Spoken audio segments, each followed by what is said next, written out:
শিক্ষার্থীদের প্রত্যাশিত সময়ে হবে জুলাই বিপ্লবের ঘোষণাপত্র, জানালেন উপদেষ্টা। শেখ হাসিনার উপস্থিতিতেই গণহত্যার বিচার করতে চায় সরকার।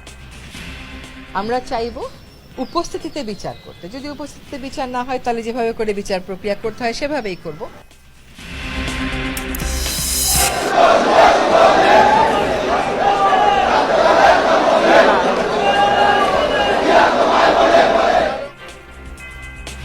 প্রতিষ্ঠাবার্ষিকীতে জিয়াউর রহমানের সমাধিতে ছাত্রদলের শ্রদ্ধা, সংস্কার ও নির্বাচন দুটোই প্রয়োজন, মন্তব্য তারেক রহমানের।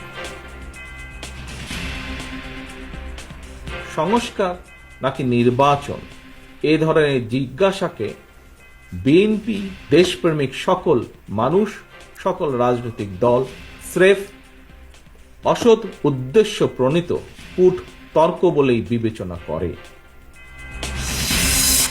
কোমলমতিদের হাতে সীমিত পর্যায়ে তুলে দেওয়া হলো নতুন বই। বছরের প্রথম দিন সব বই দিতে না পারায় শিক্ষা উপদেষ্টার দুঃখ প্রকাশ। নতুন বইটা পেয়ে আমরা অনেক খুশি হই। বই আসে নাই, ক্লাস 4, 5 এখানে আসে নাই। এখনই সব দিতে পারা গেল না, আন্তরিক ভাবে আমার দুঃখ প্রকাশ করছি।